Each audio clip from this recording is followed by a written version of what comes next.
أعوذ بالله من الشيطان الرجيم بسم الله الرحمن الرحيم إن الحمد لله والصلاة والسلام على رسول الله وعلى آله وصحبه وسلم تسليما كثيرا أما بعد رب اشرح لي صدري ويسر لي أمري واحلل عقدة من لساني يفقهوا قولي السلام عليكم ورحمة الله وبركاته আশা করি আপনারা সবাই ভালো আছেন। প্রথমে আমি একটা ডিসক্লেমার দিয়ে শুরু করি, ঠিক আছে?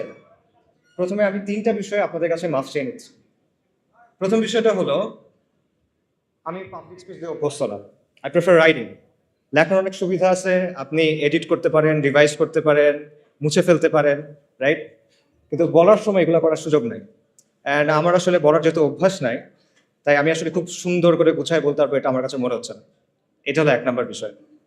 2 নম্বর বিষয় হলো, আমাকে বাসা থেকে বলে দিছে যে সুন্দর বাংলা ভাষায় কথা বলতে, কিন্তু বাসার অনেক কথার মতো এই কথাটাও সম্ভবত আমি রাখতে পারতেছি না, কারণ প্রমিত বাংলা ভাষা যেটা করেছি খেয়েছি এটা বলতেও আমি অভ্যস্ত না। তা আমি যেটা অনেক চেষ্টা করি হয়তো বা কিছু বলতে পারবো, বাট এটা খুব ডিফিকাল্ট হয়ে যাবে। সো আপনাদের কষ্ট করে এটা একটু শুনতে হবে। তো এই দুটোর বিষয় বলতেছি এই জন্য, কারণ আলহামদুলিল্লাহ আজকে যারা বক্তব্য দিচ্ছেন তারা সবাই খুব সুন্দর করে কথা বলেন, সবাই সুবক্তা, খুব গুছায় কথা বলেন। তো আপনারা যদি ওনাদের বক্তব্যের মতো বক্তব্য আমার কাছে এক্সপেক্ট করেন তাহলে আসলে হবে না। আমার বক্তব্যটা আপনাদের একটু কষ্ট করে শুনতে হবে, একটু অগোছালো বক্তব্য হবে, ভাঙাচোরা বক্তব্য হবে। এটা হলো 2টা বিষয়। 3 নম্বর বিষয়টা হলো, আজকে কিছু বক্তব্যে কিছু কথা আসতে পারে যেগুলো কঠিন লাগবে কারো কাছে। তো এগুলো কারো বিরুদ্ধে যাওয়ার জন্য না বা কারো সমালোচনা করার জন্য না, এগুলো বলার একমাত্র কারণ হলো আমি ট্রুলি মনে করি যে আমাদের বর্তমানের জন্য এবং আমাদের ভবিষ্যতের জন্য, এই কমের জন্য এবং এই জমিনের জন্য এই কথাগুলো বলা দরকার। সো এই 3টা হলো ডিসক্লেইমার, ঠিক আছে? ডিসক্লেইমার শেষ, এখন আমি মূল কথায় যাচ্ছি। আচ্ছা, আমরা একটা ঐতিহাসিক সময় পার করতেছি। গত 40 দিনে এমন অনেক ঘটনা ঘটে গেছে যেটা আসলে কয়েক দশকে ঘটে না। একটা ব্রুটাল ব্লাডি প্রসেসের মধ্যে দিয়ে আমরা কিছু অর্জন পাইছি। খুনি হাসিনা, দিল্লির পাপেট হাসিনা, সে পালাইছে এবং তার যে সৈন্য সামন্ত আছে তারা গা ঢাকা দিছে। এবং এই পুরো প্রসেসটা এখনো আমরা আসলে বুঝে উঠতে পারছি কিনা আমি আসলে শিওর না। In a way we are still trying to make sense of it. এবং আমার ধারণা আমরা এখানে যারা আছি বেশিরভাগই এরকম কোনো এক্সপিরিয়েন্সের মধ্যে দিয়ে এর আগে যাই না। এবং আমরা নিজেদের মধ্যে অনেক কিছু ডিসকাস করতেছি, অনেক কথাবার্তা বুঝতেছি, যার উদ্দেশ্য হলো two make sense of the situation, যে আসলে কি হইলো এবং এটা কোথায় যাচ্ছে, রাইট? সো এই জায়গাটাতে 2টা কোয়েশ্চেন দিয়ে আমি আলোচনাটা শুরু করতে চাই। ফার্স্ট কোয়েশ্চেন হলো, আমরা অনেক কথাবার্তা শুনতেছি যে গণ অভ্যুত্থান, বিপ্লব, প্রতি বিপ্লব, সংস্কার। অনেকে বলতেছে আমরা স্বাধীন হয়েছি, এটা দ্বিতীয় স্বাধীনতা। অনেকে বলছে বিজয় আসছে। আমার কোয়েশ্চেনটা এখানে, প্রথম কোয়েশ্চেন হলো, 15 জুলাই থেকে 5ই আগস্ট পর্যন্ত যে জিনিসটা হইল, এটা কি বিপ্লব ছিল কিনা, নাকি এটা অন্য কিছু ছিল? এটা একটা প্রশ্ন। সেকেন্ড যে প্রশ্নটা, সেটা হলো আমরা কি এখন স্বাধীন কিনা এবং এটাকে বিজয় কিনা? তো এই 2টা কোয়েশ্চেন গুরুত্বপূর্ণ কেন? এটা গুরুত্বপূর্ণ কারণ এগুলোর অ্যান্সারের উপর ডিপেন্ড করবে আপনি বর্তমানকে কিভাবে বুঝতেছেন, এবং এটার উপর ডিপেন্ড করবে আপনি ভবিষ্যতের ব্যাপারে কিভাবে চিন্তা করবেন। তো এই প্রশ্নগুলোর কিছু অ্যান্সার নিশ্চয়ই আপনারা সবাই ভাবছেন, যে আমাদের ভাইরা বলছেন বিপ্লব হয়ে গেছে। তো আমি আমার মতো করে আমার কিছু চিন্তা আপনার সাথে শেয়ার করি। প্রথম প্রশ্ন হলো, এটা বিপ্লব ছিল কিনা? এই প্রশ্নের অ্যান্সার দেওয়ার আগে 3টা জিনিসের পার্থক্য আমাদের বুঝতে হবে। একটা হলো বিপ্লব, একটা হলো সংস্কার, একটা হলো ক্ষমতার পালাবদল বা ক্ষমতা পরিবর্তন। বিপ্লব হলো একটা সমাজ এবং একটা শাসন ব্যবস্থার মৌলিক পরিবর্তন, আমূল পরিবর্তন। এটা হলো বিপ্লব। সংস্কার হলো এর চেয়ে লিমিটেড।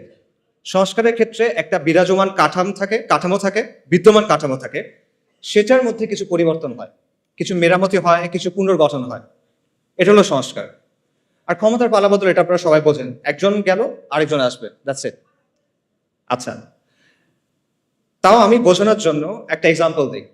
মনে করেন রাষ্ট্র ক্ষমতা হলো একটা চেয়ারের মতো বা একটা সিংহাসনের মতো। এই সিংহাসনের উপরে শাসক বসে থাকে। এখন আপনি এসে শাসককে এখান থেকে নামায় ফেললেন, ধাক্কা দিয়ে টেনে যেভাবে ইচ্ছা নামায় ফেললেন। এটা কি? এটা হলো সরকার পতন। আপনি তারপর চেয়ারে বসে গেলেন, এটা কি? ক্ষমতা দখল। চেয়ারে বসার পর আপনি চেয়ারটা রেনোভেট করলেন, নতুন করে বার্নিশ করলেন, নতুন করে রং করলেন, কোনো জায়গায় ছিঁড়ে গেছিল সেলাই করলেন, কোনো জায়গায় ঘুণ পোকা ছিল আপনি ওটা চেঞ্জ করলেন। এটা হলো সংস্কার। কিন্তু বিপ্লব কি? বিপ্লব হলো আপনি চেয়ারটা ডিসম্যান্টেল করবেন, আপনি ওটা ভাঙবেন, নতুন করে তৈরি করবেন, এবং নতুন চেয়ারটা আগেরটার মতো হবে না, এটা ডিফারেন্ট হবে। এবং প্রবলেম ওটা চেয়ার নাও হইতে পারে, ওটা একটা টুল হইতে পারে, দিবান হইতে পারে। এটা হলো বিপ্লব। কাজেই এই জায়গা থেকে যদি আমরা চিন্তা করি, তাহলে আমি আবার প্রশ্নটা করি, জুলাইয়ের আন্দোলন কি বিপ্লব ছিল কিনা? জুলাইয়ের আন্দোলন বিপ্লব ছিল না। আপনারা চিন্তা করে দেখেন এখানে কি হয়েছে। এখানে শুধুমাত্র একটা কাজে সাফল্য আসছে, সরকার পতন, হাসিনার পতন হয়েছে। কিন্তু ক্ষমতা দখলটাও কিন্তু হয় নাই। যারা বিপ্লবের নেতৃত্ব দিছে তারা কিন্তু ক্ষমতা দখল করে নাই, বরং একটা মিক্সড ধরনের পাওয়ার শেয়ারিং হচ্ছে। এটা আমরা সবাই দেখতেছি এখন, রাইট? আচ্ছা, সংস্কারের ক্ষেত্রে আমরা এখনো বলতে পারতেছি না আসলে সংস্কার কতটুকু হবে। It still remains to be seen. Probably সংস্কার হবে কিছু, নো ডাউট, বাট ডেফিনেটলি এখানে আসলে বিপ্লব হয় নাই। তাহলে এখন প্রশ্ন হলো, কেন এটা বিপ্লব হইল না? এতগুলো মানুষের কোরবানি, এত মানুষ অন্ধ হয়ে গেল, এত মানুষ পঙ্গু হয়ে গেল, এত কষ্ট, তাও এটা কেন বিপ্লব হয় নাই? এটার অ্যান্সারটা আসলে সহজ। কারণ এখানে কোনো বৈপ্লবিক আদর্শ ছিল না, এখানে কোনো বৈপ্লবিক পরিকল্পনা ছিল না, এখানে কোনো মতাদর্শ প্রতিষ্ঠার জন্য, কোনো আদর্শ বা আকীদা প্রতিষ্ঠার জন্য এই আন্দোলন হয় নাই। এখানে কোনো ম্যানিফেস্টো ছিল না, কোনো কিতাব ছিল না। ইনফ্যাক্ট মানুষ এখানে কোনো নেতার পিছনেও নামে নাই। ইনফ্যাক্ট এই পুরো আন্দোলনটার মজার বিষয় হলো যে মানুষ এখানে আসলে কোনো কিছুর ফরে নামে নাই। তারা এখানে নামছে বিরুদ্ধে। কিসের বিরুদ্ধে? মানুষ এখানে নামছে গণহত্যার বিরুদ্ধে, জুলুমের বিরুদ্ধে। মানুষ এখানে নামছে আবু সাইদের উপর যে গুলি চালানো হয়েছে সেটার বিরুদ্ধে। মানুষ নামছে মুগ্ধ, আসহাবুল ইয়ামিন, ফাইয়াজদের উপর পাখির মতো গুলি করার বিরুদ্ধে। মানুষ নামছে আওয়ামী মিথ্যাচারের বিরুদ্ধে। এই যে লাশের চেয়ে মেট্রো রেল বেশি দামি, এই বয়ানের বিরুদ্ধে মানুষ নামছে, আওয়ামী মিথ্যাচারের বিরুদ্ধে মানুষ নামছে, আওয়ামী জাহেলিয়াতের বিরুদ্ধে মানুষ নামছে, এবং শেখ হাসিনার বিরুদ্ধে মানুষ নামছে। কিন্তু মানুষ কোনো বৈপ্লবিক আদর্শের জন্য নামে নেই। পুরো প্রসেসটা একবার চিন্তা করে দেখেন। কোটা সংস্কার এটা কিন্তু একটা জনমানুষের ইস্যু না। মানুষের কিন্তু সমর্থন দিয়েছে অবভিয়াসলি, বাট এটার জন্য মানুষ রাস্তায় নামতো না, রাইট? কিন্তু মানুষ শেষ পর্যন্ত নামলো কেন? কারণ হাসিনার লাগাম ছাড়া বক্তব্য, তার একটার পর একটা ব্লান্ডার, তার ব্রুটাল রিপ্রেশন, এসবের কারণে শেষ পর্যন্ত মানুষ চিন্তা করলো যে এবার একটা এসপারোসর হইতে হবে, শি মাস্ট গো। এভাবে আসলে একটা দেশ চলতে পারে না। এই কারণে মানুষ নামছে। এবং বেসিক্যালি শেখ হাসিনা পুরা দেশের মানুষকে তার বিরুদ্ধে আসলে ঐক্যবদ্ধ করছে। এটা ছিল এই বিপ্লবের গ্লু, মানে সরি, এই মুভমেন্টের গ্লু। এটা ছিল এই মুভমেন্টের গ্লু, কোনো আদর্শ না। এটা ছিল হাসিনার বিরুদ্ধে একটা গণবিস্ফোরণ, একটা পপুলার আপরাইজিং বেসিক্যালি, যে সহজভাবে আমি বলি। মানুষের দীর্ঘদিনে জমে থাকা যে ক্ষোভ, রাগ, এই জুলুম মানুষ সহ্য করতে আর পারতেছে না, এবং মানুষের মনে হচ্ছে যে এইভাবে আসলে আমরা থাকতে পারবো না। এই কারণে মানুষ রাস্তায় নেমে আসছে। এবং আমি এই কথাটা লিখছি এবং এটা বারবার বলি, এবং আমি এটা আসলেই বিশ্বাস করি যে এই আন্দোলনের মূল উস্কানিদাতা শেখ হাসিনা, এটার প্রধান সমন্বয়ক শেখ হাসিনা, এটার প্রধান স্থপতি শেখ হাসিনা, এটার প্রধান ইঞ্জিন বা চালিকা শক্তি শেখ হাসিনা। শেখ হাসিনাকে ছাড়া এই আন্দোলন কখনো সরকার পতনের দিকে যায় না। আপনারা চিন্তা করে দেখেন, 30শে জুলাই সে যদি সবগুলা দাবি মেনে নেয়, কি হয় তারপর? সরকার পতন হয়? হয় না সরকার পতন। তাদের ফেরত যেতে হইতো তখন। সব দাবি মেনে নিচ্ছে, এখন তুমি কি করবে? তার ফেরত যেতে হবে। হয়তোবা তারা কয়েক মাস পর নতুন কোনো আন্দোলন নিয়ে আসতে পারতো, সেটা ডিফারেন্ট কথা। কিন্তু আন্দোলন ওখানে শেষ হয়ে যায়। কিন্তু শেখ হাসিনা কি করলো? সে আলটিমেটলি এটাকে পতনের দিকে নিয়ে গেল। তার যে হিউব্রিস, তার যে অ্যারোগেন্স, তার যে অহংকার, এটা আলটিমেটলি তাকে পতনের দিকে নিয়ে গেল। এবং এইখানে আমি আসলে ফিরআউনের সাথে একটা মিল দেখতে পাই। ফিরআউনের কথাটা চিন্তা করে যে বনী ইসরায়েল যখন লোহিত সাগরের সামনে গেল, মুসা আলাইহিস সালামের পেছনে পেছনে, সাগর ভাগ হয়ে গেল, বনী ইসরায়েল সাগরের মধ্যে চলে যাচ্ছে। ফিরআউনের কি দরকার ছিল তার পেছনে পেছনে যাওয়ার? সে কি গেইন করতো এখানে? বনী ইসরায়েল তো চলে যাচ্ছে। বনী ইসরায়েল তার পাওয়ার জন্য কোনো চ্যালেঞ্জ না। বনী ইসরায়েল তার সিংহাসন নিতে চায় না। তাহলে সে কেন যাচ্ছে? সে দেখতেছে তার সামনে একটা সমুদ্র লিটারালি ভাগ হয়ে গেছে, একটা সুপার ন্যাচারাল ইভেন্ট তার সামনে ঘটতেছে। সে বুঝতেছে এটা দুনিয়াবি কোনো শক্তির কাজ না। তাও সে কি করতেছে?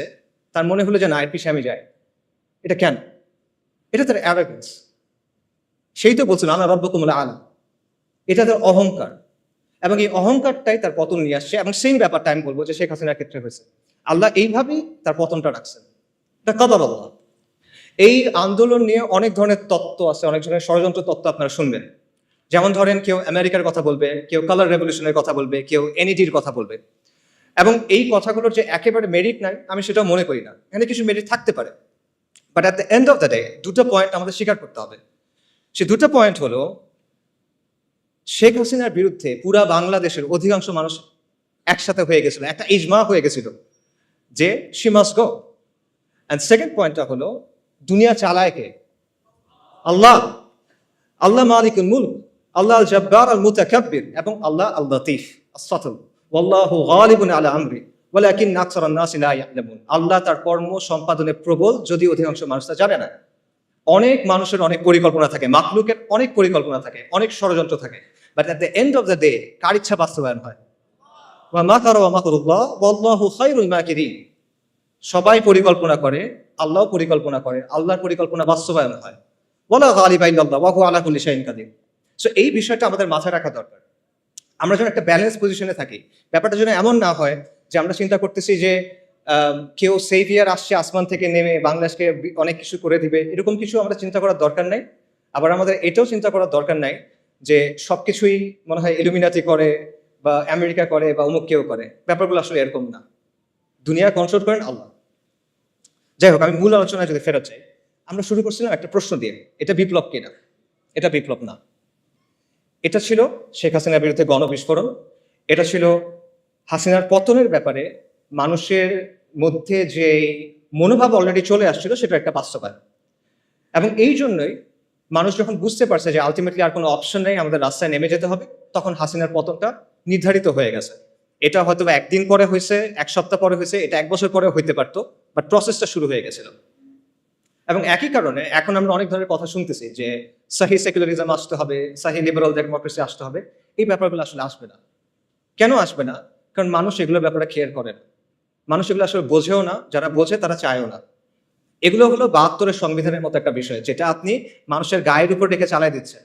But at the end of the day the people don't care about this things. So ultimately অনেক কথাবার্তা আমরা শুনবো, নয়া রাজনৈতিক বন্দোবস্ত, তারপর সেকুলারিজম, ভালো সেকুলারিজম, লিবারাল ডেমোক্রেসি, বাট এগুলো আসলে আসবে না। কিছু সংস্কার হয়তো আসতে পারে, কিছু সংস্কার আসতে পারে। প্রবাবলি আমরা হয়তো দেখতে পাবো যে কেউ ২ টার্মের বেশি প্রধানমন্ত্রী হবে না, এরকম কিছু হতে পারে। প্রধানমন্ত্রীর অফিস এবং প্রেসিডেন্টের অফিস একটা পাওয়ার ব্যালেন্স হয়তো আসতে পারে, এটা হতে পারে, সমস্যা নেই। বাট অনেক গ্রাউন্ড ব্রেকিং কোনো চেঞ্জ আসবে, এটা মনে করার কারণ আমি দেখি না। এটা হলো ফার্স্ট কোয়েশ্চেনের অ্যান্সার। সেকেন্ড কোয়েশ্চেন যেটা, সেটা হলো এটা কি বিজয় কিনা, এটা কি স্বাধীনতা কিনা? এই প্রশ্নের অ্যান্সারটা আসলে অলরেডি স্পষ্ট হয়ে যাওয়া উচিত। তাও এটা আসলে বিজয় না, এটা সর্বোচ্চ একটা আংশিক বিজয় আমরা বলতে পারি, বাট এটা কোনো অর্থেই, কোনো সেন্সে এটা সামগ্রিক বিজয় হইতে পারে না। এটা কেন পারে না? এটার অনেকগুলো রিজন আছে, বাট আমি কিছু রিজন একটু আগে আলোচনায় চলে আসছে, বাট আমি আরো কয়েকটা রিজন বলি। প্রথম কারণটা হলো পোস্ট কলোনিয়াল স্টেট, উত্তর ঔপনিবেশিক রাষ্ট্র, একটা কঠিন বাংলা শব্দ। এটা একটা কারণ যে এই কাঠামোটা রেখে আপনি আসলে কখনো স্বাধীন হইতে পারবেন না। এটা মানে কি? এটা মানে সহজভাবে বলি, এক সময় এটা ছিল আমাদের রাজত্ব, এটা আমাদের রাজত্ব ছিল। এটা পারফেক্ট ছিল না, এখানে অনেক সমস্যা ছিল, কিন্তু এটা আমাদের রাজত্ব ছিল। কিন্তু তারপর ফিরিঙ্গিরা আসছে, ব্রিটিশরা আসছে, ইউরোপিয়ানরা আসছে, এবং তারা এসে আমাদেরকে তাদের গোলাম বানাইছে, তারা এসে আমাদেরকে তাদের দাস বানাইছে, এবং তাদের একটা সিস্টেম আমাদের উপর চাপাই দিছে। এইটাই হলো কলোনিয়াল রাষ্ট্র। এবং এই কলোনিয়াল রাষ্ট্রের মূল উদ্দেশ্য হলো দুটা, একটা হলো কন্ট্রোল, একটা হলো এক্সপ্লয়টেশন, নিয়ন্ত্রণ এবং শোষণ। আর কোনো উদ্দেশ্য নেই। কলোনিয়াল যে ব্যুরোক্রেসি বা আমলাতন্ত্র, এটার উদ্দেশ্য ছিল এই দুটা। কলোনিয়াল যে পুলিশ, এটার উদ্দেশ্য ছিল এই দুটা। কলোনিয়াল যে সেনাবাহিনী, এটার উদ্দেশ্য ছিল এই দুটা। আজকে ফিরিঙ্গিরা নাই, ওরা চলে গেছে, অনেক আগেই চলে গেছে, কিন্তু ওদের যে সিস্টেম সেটা রয়ে গেছে। আজকে আমাদের যে ব্যুরোক্রেসি আছে, সেটা কলোনিয়াল ব্যুরোক্রেসির কন্টিনিউয়েশন, ধারাবাহিকতা। আজকে আমাদের যে পুলিশ বাহিনী আছে সেটা কলোনিয়াল পুলিশ বাহিনীর ধারাবাহিকতা, এবং উপমহাদেশের যে সেনাবাহিনীগুলো আছে এগুলো সবগুলো ব্রিটিশ ইন্ডিয়ান আর্মির ধারাবাহিকতা। এটা ভেঙেই মানে এটা থেকেই পাকিস্তান আর্মি এবং ইন্ডিয়ান আর্মি হয়েছে, এবং দেন সেখান থেকে বাংলাদেশ আর্মি হয়েছে। এগুলো হিস্টোরিক্যাল ফ্যাক্ট, কেউ ডিনাই করতে পারবে না। সো যেই কাঠামোটা তৈরি হয়েছিল নিয়ন্ত্রণের জন্য এবং কন্ট্রোল করার জন্য, সেই কাঠামোটাকে রেখে দিয়ে আপনি আসলে কিভাবে স্বাধীন হবেন, কিভাবে বিজয়ী হবেন, এটা পসিবল না। এটা গেল একটা রিজন। আরেকটা রিজন হলো মডার্ন স্টেট ইটসেলফ। এই যে আমি নিয়ন্ত্রণের কথা বললাম আর শোষণের কথা বললাম, এটা কিন্তু শুধু কলোনিয়াল রাষ্ট্রের বৈশিষ্ট্য না, এটা মডার্ন স্টেটেরও বৈশিষ্ট্য। আধুনিক যে রাষ্ট্র সেটা ইনহেরেন্টলি একটা ডমিনেটিং, কন্ট্রোলিং, অথরিটেরিয়ান মেশিনারি। এটা এমন একটা যন্ত্র যার উদ্দেশ্য হলো শোষণ করা এবং নিয়ন্ত্রণ করা। এবং এটা শুধুমাত্র আমাদের মতো তৃতীয় বিশ্ব বা গ্লোবাল সাউথের দেশগুলোর জন্য না, এটা পুরো বিশ্বে। আমাদের দেশে একটা ধারণা আছে যে হাসিনার যে সেকুলারিজম ওটা ছিল দাইফ সেকুলারিজম বা মওদু সেকুলারিজম, আর আমেরিকাতে যেটা আছে বা ইংল্যান্ডে যেটা আছে বা মতান্তরে ফ্রান্সে যেটা আছে এটা হলো সাহি সেকুলারিজম। কিন্তু এই যে নিয়ন্ত্রণের ব্যাপারটা, কন্ট্রোলের ব্যাপারটা, এটা সেখানেও আছে। এটা নিয়ে অনেক একাডেমিক আলোচনা আছে, আমি সেই আলোচনায় যাব না। আমি আপনাদের একটা এক্সাম্পল দিব, যে এক্সাম্পলটা আপনারা সবাই দেখছেন। সেটা হলো কোভিডের কথা চিন্তা করে দেখেন, বিশেষ করে লকডাউন এবং ভ্যাকসিনের কথা। আচ্ছা, সেকুলারিজম এবং লিবারাল ডেমোক্রেসি আপনাকে অনেক সুন্দর সুন্দর কথা বলবে, স্বাধীনতা, অধিকার, এরকম অনেক কথা বলবে। বাট লকডাউনের সময় কি হয়েছে চিন্তা করে দেখেন তো। একদিনের মধ্যে আপনার সব অধিকার, আপনার সব স্বাধীনতা নাই, শেষ। আপনি ঘরের বাইরে যেতে পারবেন না, চাকরিতে যেতে পারবেন না, মসজিদে যেতে পারবেন না। কারো বাপ মারা গেছে, সে বাপকে দাফন করতে যেতে পারতেছে না। কারো বাচ্চা হসপিটালে, সে তার কাছে যেতে পারতেছে না। এটা কি? এটা টোটাল কন্ট্রোল আপনার জীবনের উপরে। এবং আমরা দেখছি যেখানে রাষ্ট্র যত শক্তিশালী সেখানে লকডাউন তত টাইট। আমাদের মতো দেশগুলোতে রাষ্ট্র পুরোপুরিভাবে অতটা শক্তিশালী না, যে কারণে আমরা কিছুটা মুভমেন্টের সুযোগ পাইছি। কিন্তু আপনি যদি ওয়েস্টের দিকে তাকান, দেখবেন সেখানে এক্সট্রিমলি টাইটভাবে লকডাউনগুলো এনফোর্স করা হয়েছে। তো এই যে লকডাউন, এটা কিন্তু আপনি দেখেন, এটা আপনার সমস্ত অধিকার, স্বাধীনতাকে নিয়ন্ত্রণে নিয়ে ফেলা হলো। এটা একটা রিপ্রেশন, এটা একটা কর্তৃত্ববাদ, এবং এটা সেকুলার ডেমোক্রেসিগুলাই করতেছে। এবং এর মধ্যেও আমরা দেখছি যে দুটা অংশ হয়ে গেছে, যে সাধারণ মানুষ লকডাউনের মধ্যে বাসায় বসে আছে, পাগল হয়ে যাচ্ছে, সর্বশান্ত হয়ে যাচ্ছে। অন্যদিকে এলিট যারা, তারা পার্টি করে বেড়াচ্ছে, এরকম খবর আসে, ওবামারা পার্টি করে বেড়াচ্ছে, ওদিকে মানুষজন মেন্টাল হেল্পলাইনে ফোন করতে করতে এই হয়ে যাচ্ছে, শহীদ হয়ে যাইতেছে, এরকম একটা অবস্থা। আচ্ছা, এরপর দেখেন লকডাউনের পর কি আসলো? ভ্যাকসিন। ভ্যাকসিন না নিলে আপনি দুনিয়াতে অচল, আপনার ভ্যাকসিন নিতেই হবে। আপনার শরীরের মধ্যে আপনি একটা আনটেস্টেড এক্সপেরিমেন্টাল ড্রাগ নেবেন, এখানে আপনার কোনো সে নাই। আপনাকে বেসিক্যালি কোয়ার্স করা হলো এটা নেওয়ার জন্য, নইলে আপনি হজও যেতে পারবেন না, এরকম একটা অবস্থা, তাই না? তো এর যে টোটাল কন্ট্রোল আর কি হইতে পারে? এটা কোনো মেটাফরিক্যাল কন্ট্রোল না, এটা কোনো রূপক কন্ট্রোল না, এটা রিয়েল কন্ট্রোল। আপনার চলাফেরাকে কন্ট্রোল করতেছে, আপনার শরীরের মধ্যে আপনি কি দিবেন সেটাকে কন্ট্রোল করতেছে। এবং এই সব কিছু কে করতেছে? সেকুলার রাষ্ট্র। যে সেকুলার রাষ্ট্র সাপোজিটলি আপনাকে কি দেয়? স্বাধীনতার অধিকার দেয়। এটা হলো তার অবস্থা। আধুনিক রাষ্ট্রের যে তত্ত্ব, এটার অন্যতম জনক বলা হয় থমাস হবসকে, ব্রিটিশ ফিলসফার। থমাস হবস রাষ্ট্রকে কল্পনা করছিল লেভায়াথান হিসেবে। লেভায়াথান মানে কি? লেভায়াথান হলো একটা পৌরাণিক জীব, একটা মিথোলজিক্যাল, একটা মিথিক্যাল ক্রিচার। বাইবেলে এটার কথা আছে। এটা হলো একটা সামুদ্রিক জীব যেটার আকার অত্যন্ত বড়, এটাকে হারানো যায় না, এটা এতটা বড়, ওভারকাম করা পসিবল না। তো হবস রাষ্ট্রকে চিন্তা করছিল একটা দানবীয় শক্তি হিসেবে, এবং বাস্তবে তাই হয়েছে। রাষ্ট্র একটা দানবীয় শক্তিতে পরিণত হয়েছে, একটা সর্বব্যাপী ভয়ঙ্কর দানবে সে পরিণত হয়েছে, যে নিজেই আইন বানায়, যে নিজেই আইনের ব্যাখ্যা করে, এবং যে নিজেই আইনের প্রয়োগ করে। রাষ্ট্রের উপরে কোনো রেফারেন্স নাই, সবার উপর রাষ্ট্র সত্য, তাহার উপর নাই। রাষ্ট্র হলো অ্যালফা এন্ড দি ওমেগা, এরকমই অবস্থা। এবং আপনার জন্ম থেকে মৃত্যু পর্যন্ত প্রতিটা পদে পদে রাষ্ট্র আপনাকে নিয়ন্ত্রণ করতে চায়, রাষ্ট্র আপনাকে সার্ভেইল করতে চায়। বার্থ সার্টিফিকেট থেকে ডেথ সার্টিফিকেট, আপনার কল হিস্ট্রি থেকে আপনার চ্যাট লগ, আপনার ব্রাউজিং ডেটা, সবকিছু, আপনার মানে প্রত্যেকটা ট্রানজ্যাকশন, আপনার ইনকাম ট্যাক্স, প্রতিটা জিনিসে রাষ্ট্র এসে হাত ঢুকায়। সে নিয়ন্ত্রণ করতে চায়, সে সার্ভেইল করতে চায়। এবং এটাই হলো পৃথিবীর ইতিহাসে আপনি খুঁজে পাবেন না যে এই মাত্রার নিয়ন্ত্রণ, এই মাত্রার এক্সপ্লয়টেশন কোনো সিস্টেমের মাধ্যমে হয়েছে, যেটা সেকুলার সিস্টেমের মাধ্যমে হয়েছে। কাজেই এবং এটাই হলো আসলে আধুনিক রাষ্ট্রের সভরেন্টির অর্থ। সার্বভৌমত্বের কথা আমরা বলি না, এটাই হলো সার্বভৌম শক্তির সত্যিকারের অর্থ। সার্বভৌম শক্তির প্রকৃত রূপ হলো এটা। যারা আপনারা জানতে চান এই ব্যাপারে, একজন জার্মান ফিলোসফার ছিল কার্ল শ্মিট, আপনারা তার লেখা পড়ে দেখতে পারেন, সেই ব্যাপারটা খুব ডিটেলে আলোচনা করছে। আজ পর্যন্ত এটা কোনো রিফিউটেশন আসে নাই, কারণ এটাই বাস্তব, এটি সভরেন্টির অর্থ। কাজেই আধুনিক রাষ্ট্রের মধ্যে আপনি আসলে কখনো মুক্তি পাবেন না, বিজয় পাবেন না। আধুনিক রাষ্ট্র আপনাকে কি দিবে? সে আপনাকে গাঁজা খাওয়ার স্বাধীনতা দিবে, মদ খাওয়ার স্বাধীনতা দিবে, জিনা করার স্বাধীনতা দিবে, এলজিবিটির স্বাধীনতা দিবে। এগুলো দিয়ে সে আপনাকে ভুলায় রাখবে, কিন্তু আসল স্বাধীনতা সে আপনাকে দিতে পারবে না। মজার ব্যাপার হলো, আজকে আমাদের এখানে যারা অনেক বৈপ্লবিক কথাবার্তা বলতেছে, তাদের দাওয়াতের মধ্যে আসলে বৈপ্লবিক কিছু নাই। তারা বেসিক্যালি ওয়েস্ট থেকে ধার করা কিছু টার্মিনোলজি এবং কিছু ধারণা প্রচার করতেছে, এবং এমন সব টার্মিনোলজি এবং ধারণা যেগুলো ওয়েস্টে অলরেডি অবসলিট হয়ে গেছে, তামাদি হয়ে গেছে। ওয়েস্টে আপনি দেখেন liberal democracy is on the retreat. পুরা পশ্চিমা বিশ্বে এখন একদিকে ফার রাইট, অন্যদিকে ফার লেফট, অর্থাৎ উগ্র ডানপন্থী এবং উগ্র বামপন্থীদের উত্থান হচ্ছে, এবং এই দুটার মাঝখানে যেটা আছে ভ্যানিলা, সেটা হলো লিবারাল ডেমোক্রেসি। এটার আবেদন হারাচ্ছে। এবং মাল্টিপোলার বিশ্বের কথা আপনারা সবাই শোনেন, মাল্টিপোলার বিশ্বে লিবারাল ডেমোক্রেসির ভাত নাই। এবং এটার যে বয়ানগুলো আছে অলরেডি এগুলো সব ভেঙে যাচ্ছে। লিবারাল ডেমোক্রেসির প্রধান একটা বয়ান হলো মানবাধিকার। গাজা জেনোসাইডে আমরা দেখছি যে মানবাধিকার বলে আসলে কিছু নাই। গাজাতে কি হয়েছে আমরা জানি, এটা আসলে বলতে গেলে ট্রমাটিক একটা এক্সপিরিয়েন্স হয়ে যাবে। মানে বাবা তার বাচ্চার কাছে গেছে, বাচ্চার ডেড বডি নাই, পলিথিনের ভিতরে করে সে ছিন্ন বিচ্ছিন্ন কিছু অংশ নিয়ে আসতেছে। মানবাধিকার কোথায়? যারা মানবাধিকার কথা সবচেয়ে বেশি বলে তারা হলো ইসরায়েলকে উইপেন্স দিচ্ছে, পলিটিক্যাল ক্লাউড দিচ্ছে, রাইট? সো মানবাধিকার কোথায়? মানবাধিকার বেসিক্যালি একটা আদর্শিক হাতিয়ার, যেটা ইউজ করে ওয়েস্ট তাদের জিওপলিটিক্যাল ইন্টারেস্ট অ্যাডভান্স করে, তাদের নিজেদের স্বার্থ হাসিল করে।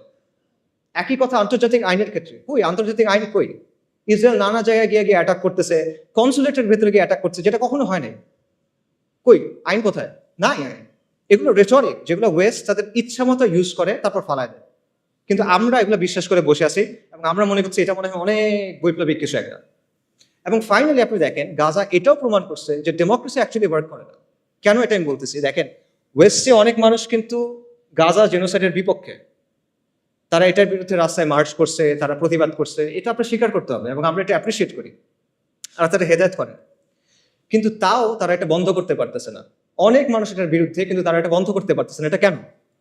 কারণ তারা যাকেই ভোট দিচ্ছে দেখা যাচ্ছে যেই ক্ষমতায় আসতেছে সে জার্নালিস্টদের পকেটে এবং সে গ্লোবাল এলিটদের পকেটে। তার মানে হলো ডেমোক্রেসির মধ্যেও, আবারও ডেমোক্রেসির যেটা আতুরঘর, সেই জায়গাতেও এটা আসলে জনগণের আকাঙ্ক্ষার প্রতিফলন করতে পারে না। ডেমোক্রেসি নিয়ে আপনি অনেক সুন্দর সুন্দর কথা বলতে পারেন, but at the end of the day it can be hacked. It can be hack very easy, যেটা আমরা দেখতেছি। কাজেই এত কিছুর পরও যারা ওই মানধাত্তা আমলের লিবারাল ডেমোক্রেসির কথা বলতেছে অনেক বৈপ্লবিক বয়ান হিসেবে, তারা আসলে ওয়ার্ল্ডের ট্রেন্ডটা বুঝতেছে না হয়তো, এবং তারা একটা ডেট এক্সপায়ার্ড মাল বিক্রি করার চেষ্টা করতেছে। তারা বিপ্লবের কথা বলতেছে, বাট তারা পশ্চিমা প্যারাডাইম থেকে বের হইতে পারতেছে না। তাদের মধ্যে পশ্চিমা আদর্শ নিয়ে এক ধরনের ফিক্সেশন আছে, তাদের মধ্যে পশ্চিমা থিওরি নিয়ে এক ধরনের ফেটিশিজম আছে। পশ্চিম যেটা বলছে ওটাই সহি, পশ্চিম যেটা বলছে ওটাই সমাধান, অল্প স্বল্প কিছু চেঞ্জ করতে হবে। Liberal democracy with Bangla characteristics, এটা হলে হয়ে যাবে। এই হলো তাদের প্রস্তাবনা। তো এগুলো করে আসলে আলটিমেটলি কোনো সমাধান হবে না। সো আমরা যদি আগের কথায় ফেরত যাই, এটা কি বিজয় ছিল কিনা, এটা মুক্তি ছিল কিনা? না, এটা ছিল না। যদি সহি সেকুলারিজম বা সহি লিবারাল ডেমোক্রেসি আসে, যেটা আসবে না, যদি আসে তাও সেটা বিজয় এবং মুক্তি হবে না। তাহলে মুক্তি কিসে? বাস্তবতা হলো আমাদের মুক্তি এবং পুরো বিশ্বের মুক্তি হলো ইসলামের মধ্যে। এটা আমি রেটোরিক্যালি বলতেছি না, আমি ট্রুলি এটা বিশ্বাস করি। এটা ইসলামের মধ্যে আল্লাহর গোলামি মেনে নেওয়ার মধ্যেই হলো সৃষ্টির মুক্তি। কথাটা অনেকটা প্যারাডক্সিক্যাল লাগতে পারে যে গোলামির মধ্যে মুক্তি কিভাবে, কিন্তু এটাই বাস্তবতা। এটা 100% একটা লজিক্যাল কথা। কেন লজিক্যাল কথা? কারণ হলো দুনিয়ার বাস্তবতা হলো দুনিয়াতে আসলে সত্যিকার অর্থে কোনো ফ্রিডম নাই। এখানে অ্যাবসলিউট কোনো ফ্রিডম হয় না। প্রত্যেকটা ব্যবস্থায় আপনার কারো না কারো আনুগত্য স্বীকার করে নিতে হয়, আপনার কিছু না কিছুর উপর ঈমান আনতে হয়, কোনো না কোনো বিষয়কে আপনার ধ্রুব সত্য হিসেবে স্বীকার করতে হয়। এটা থেকে আপনি বের হইতে পারবেন না। ভ্যালু নিউট্রাল কোনো সিস্টেম হয় না, নিরপেক্ষ কোনো সিস্টেম হয় না। প্রত্যেকটা সিস্টেমের মধ্যে একটা না একটা রব থাকে যেটাকে মেনে নিতে হয়। এবং অ্যাবসলিউট আমরা মানে এর কথা বলা হয়, ফ্রিডম অফ স্পিচের কথা বলে, অ্যাবসলিউট ফ্রিডম অফ স্পিচ বলে কিছু নাই, অ্যাবসলিউট স্বাধীনতা বলে কোনো কিছু নাই। প্রত্যেকটা স্বাধীনতা হলো একটা বাউন্ডারির মধ্যে দেয়া স্বাধীনতা। দাবা খেলার সময় চিন্তা করেন, যখন আপনি কেউ যদি দাবা খেলে, সে দাবা খেলার নিয়ম মেনে যে কোনো চাল দিতে পারে, কিন্তু নিয়ম সে চেঞ্জ করতে পারে না। নিয়মটা মেনে তাকে খেলার টেবিলে বসতে হয়। সেম জিনিস, যে কোনো সিস্টেমে ওই সিস্টেমের নিয়ম মেনে আপনি স্বাধীন, কিন্তু এই নিয়মগুলো আপনি চ্যালেঞ্জ করতে পারবেন। কাজে প্রকৃত অর্থে আসলে কোনো স্বাধীনতা নাই। মানুষ প্রত্যেকটা সিস্টেমে কারো না কারো সামনে সাজদা করে। আমরা করতেছি না, আধুনিক মানুষ করতেছে না। আধুনিকতা আপনাকে রাষ্ট্রের গোলাম বানাইছে, আপনাকে মুক্ত বাজারের গোলাম বানাইছে, আপনাকে নফসের গোলাম বানাইছে। কাজে ইসলাম ছাড়া বাকি যা কিছু আছে সবকিছু হলো গায়রুল্লাহর গোলামি করা, আর ইসলাম হলো আল্লাহর গোলামি করা। তা আপনি কার গোলামি করবেন? আপনি মানুষের গোলামি করবেন, মাখলুকের গোলামি করবেন, নাকি আপনি আল্লাহর গোলামি করবেন? কাজে সত্যিকারের মুক্তি হলো গায়রুল্লাহর ইবাদত থেকে বের হয়ে এসে এক আল্লাহর দাসত্ব মেনে নেওয়া। যখন আপনি এটা করবেন, তখন আমরা মানুষ হিসেবে আমাদের যে কসমিক রোল, আমাদের যে মহাজাগতিক ভূমিকা আল্লাহ আমাদের জন্য ঠিক করে দিয়েছেন খলিফা হিসেবে, তখন সেটা আমরা পালন করতে পারবো। তখন আমরা পুরো সৃষ্টির সাথে হারমোনিতে আসতে পারবো। আধুনিকতা প্রকৃতিকে ডমিনেট করতে চায়, কন্ট্রোল করতে চায়, এটা করতে গিয়ে সে ক্লাইমেট ক্যাটাস্ট্রফি করে ফেলছে। কিন্তু আপনি যখন আল্লাহর দাসত্ব মেনে নেবেন, তখন আপনি এটার সাথে হারমোনিতে আসতে পারবেন। এখানেই আপনি প্রকৃত মুক্তি পাবেন। এটা ছাড়া সত্যিকার অর্থে কোনো স্বাধীনতা নাই। আপনার জিডিপি যত হোক, আপনার যতগুলো মেট্রো রেল থাকুক, আপনার যত মাথা পিছু যত ইচ্ছা হোক, আপনার রাস্তা যত সুন্দর হোক, মুক্তি নেই। কমফোর্ট আছে, মুক্তি নেই। তো এখানে আরেকটা কোয়েশ্চেন আছে, সেটা হলো ইসলাম কিভাবে? আমি যদি বলি যে আলটিমেটলি মুক্তি হলো ইসলামে, তাহলে প্রশ্ন আসবে ইসলাম কিভাবে? তো এই কোয়েশ্চেনের অ্যান্সারটাও আমি প্রথম কোয়েশ্চেনের সাথে ট্যাগ করতে চাই। প্রথম কোয়েশ্চেনে আমরা তিনটা বিষয় নিয়ে কথা বলছিলাম: সরকার বদল, সংস্কার আর বিপ্লব। এখন এক এক করে আমাকে বলেন দেখি, সরকার পতনের মাধ্যমে কি ইসলাম আসবে? না, আসা সম্ভব না। এটা একটা সরকার গিয়ে আরেকটা সরকার আসবে, আসলো তো ইসলাম আসবে না। আচ্ছা, আমাকে বলেন সংস্কারের মধ্য দিয়ে আসবে কিনা? সংস্কারের মধ্যে দিয়ে এটা সম্ভব না। কারণ আপনি যে সিস্টেমটার মধ্যে আছেন সেটা হলো একটা সেকুলার লিবারাল, একটা সেকুলার ব্যবস্থা। এই ব্যবস্থাটা মৌলিকভাবে ইসলামের সাথে সাংঘর্ষিক। এখন আপনি কিভাবে সংস্কার করে করে এটাকে ইসলামে নিয়ে যাবেন? ইটস পসিবল না। আমি আপনাকে একটা এক্সাম্পল দিই। সংস্কারের সবচেয়ে বহুল ব্যবহৃত পদ্ধতি কি? ডেমোক্রেসি। ডেমোক্রেসি হলো ইনহেরেন্টলি একটা রিফর্মিস্ট অ্যাপ্রোচ, একটা রিফর্মিস্ট মেথড। ডেমোক্রেসিতে কি করা হয়? একটা ব্যবস্থার মধ্যে মৌলিক বিষয়গুলোর ব্যাপারে আমরা একমত, এর মধ্যে আমরা কিছু পরিবর্তন আনতে চাই, কিছু বিষয়ে মতপার্থক্য আছে, এগুলো আমরা সলভ করতে চাই। এই জায়গায় ডেমোক্রেসি কাজ করে, এবং ডেমোক্রেসি কাজ করে ইনক্রিমেন্টাল বা গ্র্যাজুয়াল চেঞ্জের মাধ্যমে। এখন আপনি আমাকে বলেন, আপনি কিভাবে অ্যাকচুয়ালি এই প্রসেসে সেকুলার রাষ্ট্র থেকে ইসলামী ব্যবস্থায় যাবেন? আমি আপনাদের বাংলাদেশের এক্সাম্পল দিই।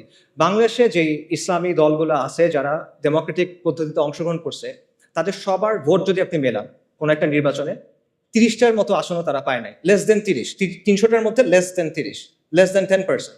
ওকে, আচ্ছা, তার মানে তারা যে এককভাবে ক্ষমতা যাবে এটাও আসলে ফিজিবল না।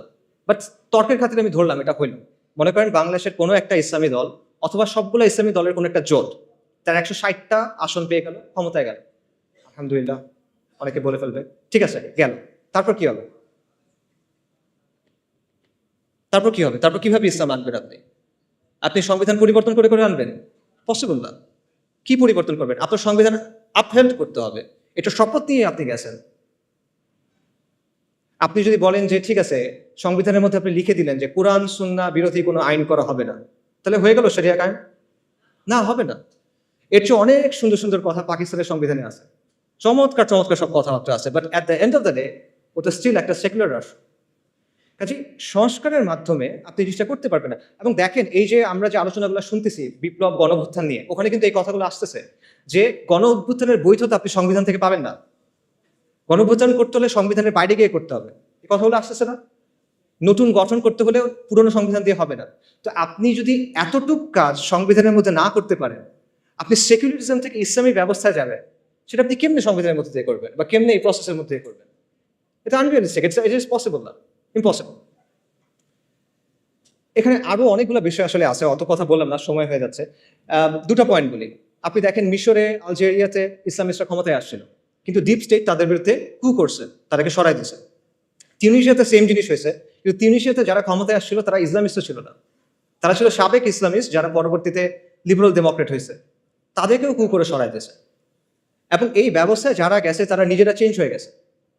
1980-র দশকে অনেকগুলো মুসলিম দেশের ইসলামী মুভমেন্টগুলো অনেক তর্ক বিতর্কর পর একটা সিদ্ধান্ত নিয়েছিল যে ঠিক আছে, আমরা ইসলাম কায়েমের জন্য ডেমোক্রেটিক পদ্ধতি ইউজ করব। এটার উদ্দেশ্য কি? আমরা ক্ষমতায় যাব, তারপর আমরা ধীরে ধীরে ইসলাম কায়েম করার চেষ্টা করব। ভালো উদ্দেশ্য। তারপর কি হয়েছে? 40 বছর পর হয়েছে যে আমরা দেখতেছি যে তারা নিজেরা এখন আর ইসলামী রাষ্ট্রের কথাই বলে না। এদের অনেকেই, সবাই না, অনেকেই। এরা এখন কি বলে? এখন তারা বলে কল্যাণ রাষ্ট্রের কথা, ওয়েলফেয়ার স্টেট, প্লুরালিজমের কথা। এরা এখন বলে যে লিবারাল ডেমোক্রেসির কথা। অর্থাৎ তারা সিস্টেমে ঢুকছিল সিস্টেমটা চেঞ্জ করার জন্য, সিস্টেমের জায়গায় আছে, তারা চেঞ্জ হয়ে গেছে। এটা হলো অবস্থা। তো সংস্কারের মধ্য দিয়ে আসলে এইভাবে এই পরিবর্তন সম্ভব না। বাস্তবতা হলো, আপনি যদি সেকুলার ব্যবস্থা থেকে যে ট্রান্সফরমেশনটা প্রয়োজন ইসলামী ব্যবস্থায় যাওয়ার জন্য, সেটার জন্য প্রয়োজন বৈপ্লবিক পরিবর্তন এবং রেভলিউশনারি মিনস। এটাই বাস্তবতা। এবং এটা শুধুমাত্র ইসলামের ক্ষেত্রে প্রযোজ্য না, এটা যে কোনো ব্যবস্থার ক্ষেত্রে প্রযোজ্য। যখন পৃথিবীতে রাজতন্ত্রের বদলে রিপাবলিক আসলো, তখন সেটা বৈপ্লবের মাধ্যমে আসছে, বৈপ্লবিক পদ্ধতির মাধ্যমে আসছে। এবং এটা একটা ঐতিহাসিকভাবে প্রমাণিত সত্য। এটা এমন একটা কনক্লুশন যেটা অ্যাভয়েড করা সম্ভব না। আপনি ধাপে ধাপে চিন্তা করেন। আপনি যদি মুসলিম হন, আপনাকে শরিয়া চাইতে হবে, নন নেগোশিয়েবল। কেউ মুসলিম, সে শরিয়া চায় না, এটা পসিবল না, এটা কুফর। কেউ যদি মনে করে ইসলামের চেয়ে ওই জিনিসটা বেটার, কেউ যদি মনে করে ইসলামের চেয়ে ওই জিনিসটা অগ্রাধিকার পাওয়ার মতো, কেউ যদি মনে করে দুটো সমান, এটা কুফর আকবর। অর্থাৎ যদি মুসলিম হয় তাকে শরিয়া চাইতে হবে। আর সেকুলার ব্যবস্থা মৌলিকভাবে ইসলামী ব্যবস্থার সাথে সাংঘর্ষিক, এই দুটা কো এক্সিস্ট করতে পারে না। একটা আরেকটাকে ডমিনেট করার চেষ্টা করবে, সেটা হবে না। আচ্ছা, এবং আমরা দেখতেছি যে সেকুলার ব্যবস্থাকে সংস্কারের মাধ্যমে চেঞ্জ করে করে আপনি আলটিমেটলি ইসলামী ব্যবস্থায় যেতে পারতেছেন না। তাহলে অপশন কি বাকি থাকে আপনার? বৈপ্লবিক পরিবর্তন ছাড়া আপনার আর কোনো অপশন বাকি থাকে না। কিন্তু বৈপ্লবিক পরিবর্তন নিয়েও আসলে আমাদের মধ্যে অনেক ভুল ধারণা আছে। বাস্তবতা হলো যে আমাদের চিন্তাভাবনাগুলো আসলে বেশিরভাগ সময় খুব রেটরিক ভিত্তিক। আমরা ঢালাও কথাবার্তা বলি, আমরা অনেক আবেগ কথাবার্তা বলি, আমরা অনেক জজবার কথা বলি, কিন্তু আমরা দলিল, আদিল্লা, রিয়ালিটির অ্যানালিসিস, লজিক এগুলোর দিকে তাকাই না। আমরা অনেক সময় চিন্তা করি যে বিপ্লব মনে হয় একটা ওভারনাইট ব্যাপার, রাতারাতি হয়ে যাবে। অথবা আমরা মনে করি যে আমি যা করতেছি করতে থাকবো, একদিন ডাক দিবে কেউ একজন, বিপ্লব হয়ে যাবে। ব্যাপারগুলো এরকম না। আসলে এখানে কিছু ম্যাটেরিয়াল কন্ডিশনস আছে, অথবা আপনি বলতে পারেন যে এখানে কিছু আসবাবের দুনিয়ার কিছু শর্ত আছে যেটা আপনার পূরণ করতে হবে। সেটা পূরণ না করলে আপনি এটা পারবেন না। একটা এক্সাম্পল দেয়, পানি কখন ফুটে? পানির বয়লিং পয়েন্ট কত? 100°C। এটা কি মুমিনের জন্য একরকম, কাফেরের জন্য আরেক রকম? না, এটা সবার জন্য সেম। কেন সে? আল্লাহ দুনিয়ার নিজাম, আল্লাহ ঠিক করে দিচ্ছেন এভাবে, সবার জন্য এটা সেম। তো সমাজ এবং রাষ্ট্রের মধ্যেও এরকম কিছু ম্যাটেরিয়াল কন্ডিশনস আছে যেটা আপনার পূরণ করতে হবে। এই জিনিসটা আপনি আবেগ বা জজবা দিয়ে আমরা হকের উপর আছি জাস্ট এই বিষয়টা দিয়ে আপনি বাইপাস করতে পারবেন না। এই রিকোয়ারমেন্ট আপনাকে ফুলফিল করে আসতে হবে। হ্যাঁ, এমন হইতে পারে যে কাফেরদের জন্য যে রিকোয়ারমেন্ট, সেখানে আমাদের কিছু অ্যাডিশনাল রিকোয়ারমেন্ট থাকতে পারে। যেমন আমাদের ইমানি, আমলি, শারঈ, আকাইদি কিছু রিকোয়ারমেন্টস থাকবে, যেটা একটা কমিউনিস্টের থাকবে না। কিন্তু ম্যাটেরিয়াল রিকোয়ারমেন্ট সেম, এটা আপনার লাগবে। তো এটা বাইপাস করে আপনি আসলে বৈপ্লবিক পরিবর্তনের দিকে যেতে পারবেন। এটা না করে আপনি যদি শুধু বলেন যে আমার ইমান আছে, আমার অনেক জজবা আছে, আমরা তো হকের উপর আছি, এভাবে আর হবে না। এটা তাওয়াক্কুলের ভুল বুঝ। বাস্তবতা হলো বৈপ্লবিক পরিবর্তন একটা লম্বা, জটিল, রুক্ষ প্রক্রিয়া, কঠিন একটা প্রক্রিয়া। এর মধ্যে নানা ধরনের জটিলতা আছে এবং এটার মধ্যে মাল্টি স্টেজ আছে, মানে মাল্টিপল স্টেজেস আছে, একাধিক স্টেজ আছে। ব্যাপারটা এভাবে চিন্তা করেন। মনে করেন আপনি কালকে আম খাইতে চান, আপনি আজকে গাছ লাগালেন, এটা হবে? হবে না। আপনি কালকে আম খাইতে চান, আপনি আজকে গাছ লাগালেন, হবে না। কালকে তো ফল আসবে না, একটা লম্বা প্রসেসের মধ্যে দিয়ে যাওয়ার পর ফল আসবে। তো আপনি ওভারনাইট এটা চাইতে পারেন না যে আমি আজকে গাছ লাগাবো, কালকে ফল আসবে, হয় না। আচ্ছা, আরেকটা জিনিস চিন্তা করেন, মনে করেন আপনার প্রতিবেশী, তার বাসায় জামের গাছ আছে এবং তার বাসার গাছে জাম ধরছে, সে জাম পাড়তেছে। কারণ আপনি তার কাছে গিয়ে বললেন, আমাকে আমসত্ত্ব বানিয়ে দাও, আমাকে আমের শরবত বানিয়ে দাও, ম্যাঙ্গো স্মুদি দাও। এটা হয়? It doesn't work like that. যে বীজ বুনছে ফসল তার, যেই বীজ বোনা হয়েছে ওটাই আসবে। আম গাছে তো জাম হবে না। একটা সেকুলার আন্দোলন হয়েছে, সেকুলারদের নেতৃত্বে একটা আন্দোলন হয়েছে, অথবা একটা ইস্যু ভিত্তিক আন্দোলন হয়েছে, আন্দোলন শেষ হয়ে গেছে, এখন আপনি তার কাছে গিয়ে বললেন যে আমাকে খিলাফা দাও, শরিয়া দাও। Doesn't work like that. সে কেন আপনাকে দিবে? আপনি কে? তার কষ্টের পরিশ্রম সে আপনাকে কেন দেবে? আর সে যদি দেয়ও, ধরেন সে দিল, সে যেটা দিবে ওটাকে ওই জিনিস যেটা আপনি চাচ্ছেন না, সেটা জাম, আপনি আম চাচ্ছেন, রাইট? সেটা আসলে হয় না। সো এই বিষয়গুলো আমাদের বোঝা দরকার। তাহলে করণীয় আসলে কি? আমি এখানেও আবার এক্সাম্পলে ফেরত চাই। একজন ভালো কৃষক কি করে? একজন ভালো কৃষক প্রথমে জমিটাকে তৈরি করে, আগাছাগুলো দূর করে, লাঙল দেয়, তারপর সে বীজ বুনে, তারপর সে আস্তে আস্তে এটাকে বড় করে, সার দেয়, পানি দেয়, কীটনাশক দেয়। তারপরে ফল আসবে কিনা এটা নিশ্চিত না, কিন্তু নানা কারণে ফল না আসতে পারে, পোকায় খেয়ে ফেলতে পারে, মরক ধরতে পারে, অনেক কিছু হতে পারে। এখানে একটা মানে একাধিক স্টেজ আছে। এই রেভলিউশনারি চেঞ্জের ক্ষেত্রে এই ব্যাপারটা আছে, এখানে একাধিক স্টেজ আছে। এবং এর মধ্যে প্রথম স্টেজ যেটা, লাঙল দেওয়ার যে স্টেজ, সেটা হলো একটা প্রজন্ম তৈরি করা, সমাজের মধ্যে শরিয়ার পিপাসা তৈরি করা, সমাজের কাছে এটাকে একটা ভায়াবল অপশন হিসেবে নিয়ে আসা। এবং এটা 2-5 বছরের কাজ না, এটা একটা ডেকেডস লং প্রজেক্ট, এটা আপনি বাইপাস করতে পারবেন না। এবং এটা কিন্তু একটা স্টেজ, এরপরে আরো স্টেজ আছে। আপনি লাঙল দিচ্ছেন শুধু, এরপর বীজ বুনতে হবে, গাছটা আস্তে আস্তে বড় করতে হবে, সার দিতে হবে, এটসেট্রা এটসেট্রা। তো এটা একটা মাল্টি স্টেজ প্রসেস এবং একটা লং টার্ম প্রসেস। এই বিষয়টা আমাদের বোঝা দরকার। এটা রাতারাতি অর্জন করার কিছু না। এবং কেবল জজবা দিয়ে, কেউ রেটরিক দিয়ে, জেনেরিক কিছু কথা বলে, গরম গরম স্লোগান দিয়ে বা ভক্তি দিয়ে, আমি অমুককে অনুসরণ করি, উনি বলছেন তারা এটা ঠিক, এভাবে জিনিসটা হবে না। দুনিয়া এভাবে চলে না। তো এই ধরনের পরিবর্তন নিয়ে আসলে আরো অনেক কথা বলার সুযোগ আছে, বাট ওইদিকে আর না যাই, সময় যেহেতু নাই। আমি যেটা বলবো সেটা হলো যে আপনি সংস্কারের পথ বেছে নেবেন না বৈপ্লবিক পরিবর্তনের পথ, এটা আপনার ডিসিশন, এটা আমি আপনাকে বলে দিব না। আমি শুধু আপনাকে এইটুকু বলবো যে ডিসিশনটা ভেবে চিনতে নেন, বুঝে শুনে নেন, এবং সৎ হন নিজের সাথে এবং অন্যের সাথেও সৎ হন। ধরেন কেউ মনে করলো যে আসলে সংস্কারের পদ্ধতি নিতে হবে, কারণ বাংলাদেশের যে জিওপলিটিক্যাল লোকেশন, আমাদের সমাজের যে অবস্থা, আমাদের প্রতিবেশী দেশ, এরকম অনেকগুলো বিষয় আছে যার কারণে এখানে আসলে বৈপ্লবিক পরিবর্তন সম্ভব না। এটা করতে গেলে লাভের চেয়ে ক্ষতি বেশি হবে। তাই আমি যেটা করব, আমি অল্প স্বল্প ভালোর জন্য চেষ্টা করব, সংস্কারের কিছু চেষ্টা করব। আমার উদ্দেশ্য হবে মুসলিমদের স্বার্থ সংরক্ষণ করা, আমার উদ্দেশ্য হবে আমর বিল মারুফ নাহি আনিল মুনকার। ঠিক আছে, এটা একটা ভায়াবল পজিশন হয়তো হইতে পারে। আপনি এই পজিশন যদি নেন, তাহলে আপনার দায়িত্ব হলো নিজের কাছে স্বীকার করা এবং মানুষের কাছে বলা যে এটা আমার পদ্ধতি, এই পদ্ধতিতে ইসলাম আসবে না, এটা আপনার বলতে হবে। আপনি সংস্কারের পদ্ধতি নেবেন, কিন্তু আপনি বলবেন যে আমি বিপ্লব করতেছি, এটা হলে হবে না। আপনি এমন কোনো প্রতিশ্রুতি দিবেন না যেটা আপনি ডেলিভার করতে পারবেন না। Don't promise something that you can deliver, right? এটা ধোকাবাজি, পিওর ধোকাবাজি। এই জিনিসটা করে না।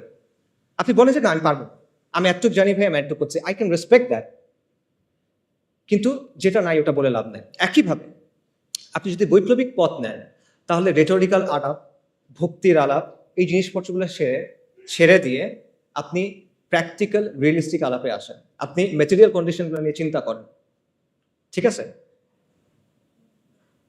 এবং এইসব চিন্তা বাদ দেন যে মনে করেন হঠাৎ কোনো একটা ঘটনা ঘটবে, হঠাৎ ডাক আসবে, আর আমরা সবাই রাস্তায় নেমে যাবো, ইনকিলাব ইনকিলাব, ইন্তিফাদা ইন্তিফাদা। না, এটা একটা লম্বা প্রসেস, যেটা আমি আগে বলতেছিলাম। কাজে মোট কথা হলো যে সংস্কার বা বিপ্লব আপনি যেই পথে নেন, it's your choice, no problem. বা বুঝে শুনে নেন, নিজের অবস্থানের ব্যাপারে সৎ হন, ধোকাবাজি করেন না, মানুষের সাথে না, নিজের সাথে না, তরুণদের সাথে না। এটা অনেক বড় একটা দায়। এই দায় নিয়ে আপনি আলোর সামনে দাঁড়াতে চান না আসলে।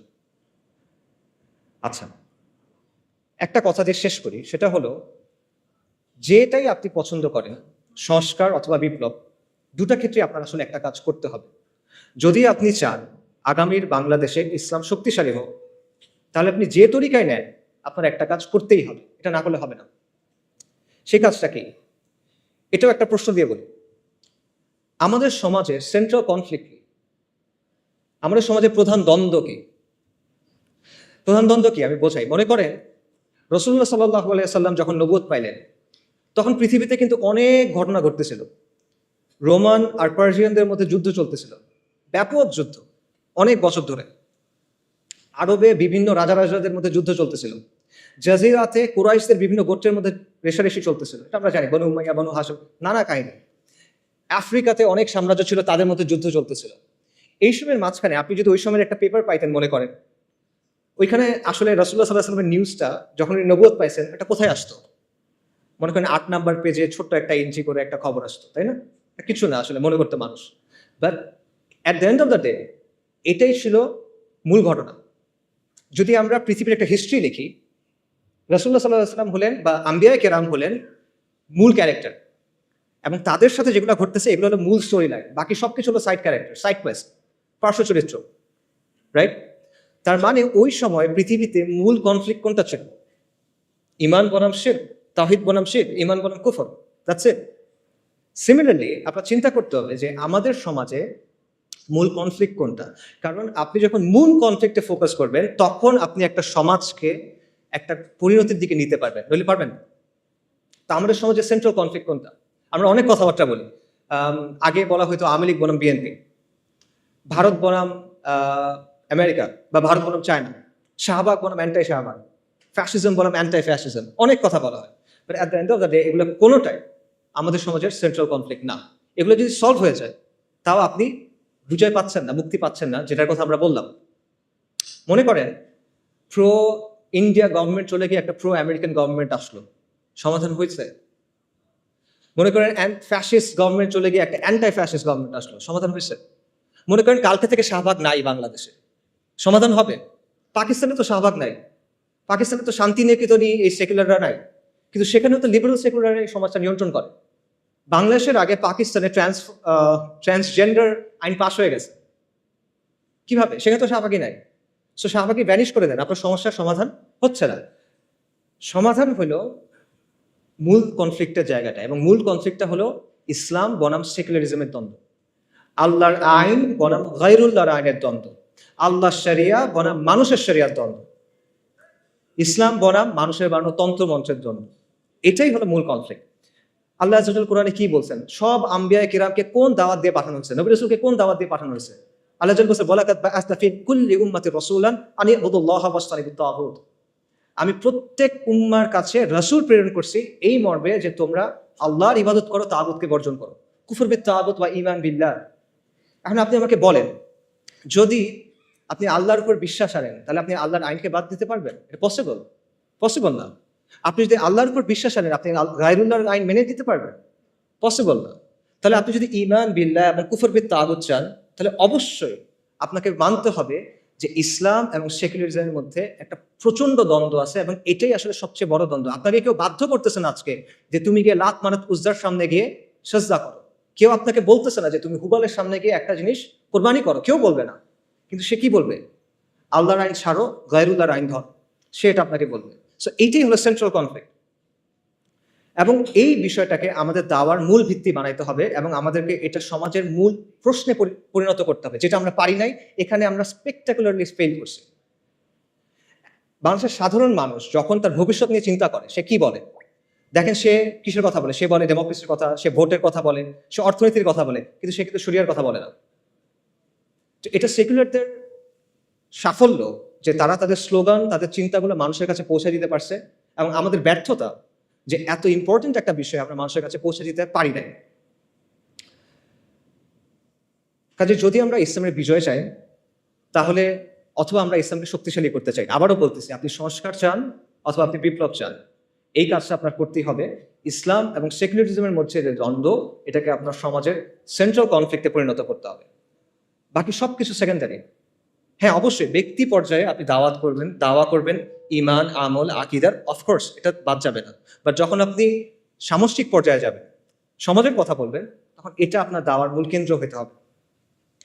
পাশাপাশি আরেকটা জিনিস আপনাকে করতে হবে, সেটা হলো মানুষের জীবনের সাথে যে জড়িত যে বিষয়গুলো আছে, যেগুলো নিয়ে মানুষ কনসার্ন, সেগুলো নিয়ে আপনার কথা বলতে হবে এবং সেটা বলতে হবে ইসলামের জায়গা থেকে।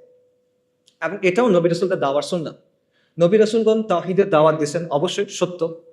একই সাথে তারা কিন্তু সমাজের জুলুম এবং অনাচারের বিরুদ্ধে কথা বলছেন। ফিরআউন বনী ইসরায়েলকে বন্দি করে রাখছিল, তাদের উপর জুলুম করতেছিল। আল্লাহ যখন মূসা আলাইহিস সালামকে ফিরআউনের কাছে পাঠালেন, মূসা আলাইহিস সালাম গিয়ে কি বললেন? আল্লাহর ইবাদত করো, আল্লাহর উপর ঈমান আনো, বনী ইসরায়েলের উপর জুলুম করা বন্ধ করো, বনী ইসরায়েলকে ছেড়ে দাও। লূত আলাইহিস সালাম তার কওমকে কি বললেন? যে তোমরা এই বিকৃত কাজ ছেড়ে দাও। তারা কিন্তু ঈমান আনে নাই তখনও, তাও তিনি এটা বলতেছেন। শুআইব আলাইহিস সালাম মাদিয়ানবাসীকে কি বলছেন? যে তোমরা আল্লাহর উপর ঈমান আনো এবং ওজনে কম দিও না, পরিমাপে কম দিও না, কারণ ওটা ছিল ওই সমাজের সবচেয়ে বড় সমস্যা। কাজে এটা পরিষ্কার যে নবী রাসূলগণ শুধুমাত্র তাদের জাতিকে তাওহীদের দাওয়াত দেন নাই, পাশাপাশি সমাজের যে বিরাজমান সমস্যাগুলো ছিল, বড় বড় সমস্যা, সেগুলো নিয়ে তারা কথা বলছেন। এবং এটা আপনাকেও করতে হবে। এটা আম্বিয়া কেরামের দাওয়াত সুন্নাহ এবং এটা আমাদের করতে হবে। আমরা বলি যে ইসলাম হলো কমপ্লিট কোড অফ লাইফ। তাহলে দ্রব্যমূল্যের সমস্যা, বেকারত্বের সমস্যা, যে বিষয়গুলো নিয়ে মানুষ পেরেশান থাকে, এগুলো ইসলামের মধ্যে নাই, এগুলো শরিয়ার বিষয় না। আপনি এগুলো নিয়ে কথা বলবেন না? কেন বলবেন না? তাহলে এটা Islamic complete code of life কিভাবে হইলো? আপনার কথা তো আপনার কাজের সাথে মিলবে না তখন। এই কাজটা আমাদের করতে হবে। এবং এটা শুধু, আবারও আমি বলতেছি, এটা শুধু ঢালাও বক্তব্য দিয়ে হবে না। আপনার প্র্যাকটিক্যাল সমাধান তার সামনে আনতে হবে, আপনার প্র্যাগম্যাটিক সমাধান তার সামনে আনতে হবে ইসলামের জায়গা থেকে।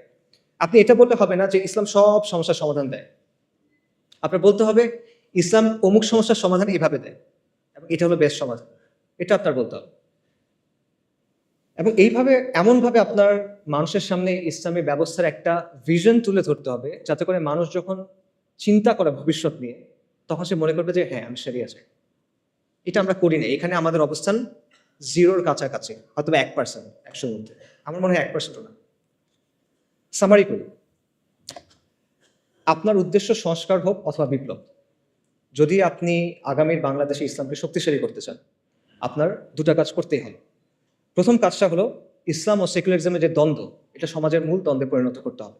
এটাকে দ্বন্দ্ব হিসেবে চিহ্নিত করতে হবে, এটাকে দাওয়ার মূল কেন্দ্রবিন্দু বানাতে হবে এবং এটাকে সমাজের মূল প্রশ্নে পরিণত করতে হবে। কার্যকরীভাবে মানুষের কাছে সেটা আপনার পৌঁছায় দিতে হবে, এবং শুধুমাত্র সমালোচনার মাধ্যমে না, গঠনমূলক আলোচনার মাধ্যমে। শুধু সমস্যা নিয়ে কথা বললে হবে না, সমাধানের কথা বলতে হবে এবং শরিয়াকে একটা ভায়াবল অপশন হিসেবে আপনি প্রেজেন্ট করতে হবে। দ্বিতীয়ত, সমাজের মধ্যে যে জুলুম আছে, যে অনাচার আছে, যে বিষয়গুলো নিয়ে মানুষ কনসার্ন, সেগুলো নিয়ে আপনার ইসলামের বেসিসে তার পাশে গিয়ে দাঁড়াইতে হবে, তার সাথে কথা বলতে হবে। এবং এই দুইয়ের সংমিশ্রণে আপনি সামাজিক শক্তি অর্জন করতে পারবেন। এবং এই জন্য আমাদের আসলে অনেক নতুন নতুন উদ্যোগ নিতে হবে এবং আমাদের we have to think outside the box. আমাদের দেশে আলহামদুলিল্লাহ অনেক দিনই কাজ হয় এবং এগুলো খুবই প্রয়োজনীয়, এগুলো চলুক। কিন্তু আপনার এখানে একটা শূন্যস্থান আছে, এটা বুঝতে হবে। এই শূন্যস্থান পূরণ করার চেষ্টা করতে হবে এবং এই জন্য অনেক ইনিশিয়েটিভ দরকার। এই জন্য প্রচন্ড ডেডিকেটেড ভাবে কাজ করার মানুষ দরকার, পাগল হয়ে কাজ করবে এমন মানুষ দরকার। You have to be relentless, you have to be tireless, and you have to be proactive. আর কোনো অপশন নাই আসলে। এবং এটার অংশ হিসেবে কিছু কিছু উদ্যোগ নেওয়া হচ্ছে। একটা উদ্যোগের কথা আপনারা হয়তো বা জানেন, একটা লিফলেট আপনারা পাইছেন, ইসলামিক সোশ্যাল অ্যাক্টিভিস্ট নেটওয়ার্ক। ইনশাল্লাহ এটার ব্যাপারে আপনারা এরপরে আরও জানবেন এবং আমরা আশা করব যে আপনারা এটার সাথে থাকবেন, সামিল থাকবেন, এটাকে সাপোর্ট করবেন। এর পাশাপাশিও আসলে আরো অনেক ধরনের উদ্যোগ দরকার এবং এখানে অনেক যোগ্য মানুষ আছেন, জ্ঞানীগুণী মানুষ আছেন। আমি বলবো আপনারা সবাই এই বিষয়গুলো নিয়ে চিন্তা করেন, আপনার কাজ করতে হবে। কাজ করার সময় এখন, এরপরে এটা আপনি আর পাবেন না। If not now then when. এখন যদি কাজ না করেন কখন করবেন? যদি আপনি না করেন তাহলে কে করবে? আমার কথা এতক্ষণ শোনার জন্য সবাইকে ধন্যবাদ। আমি স্পেসিফিক্যালি সিয়ানকে এবং রফিক ভাইকে ধন্যবাদ জানাবো অ্যারেঞ্জ করার জন্য। আর জুলাই আন্দোলনের সময় এবং এই বন্যার সময় আমাদের যারা মারা গেছেন, আমরা তাদের সবার রুহের মাগফিরাত কামনা করি। ওয়া আখিরু দাওয়ানা আলহামদুলিল্লাহি রাব্বিল আলামিন। আসসালামু আলাইকুম ওয়া রাহমাতুল্লাহি ওয়া বারাকাতুহু।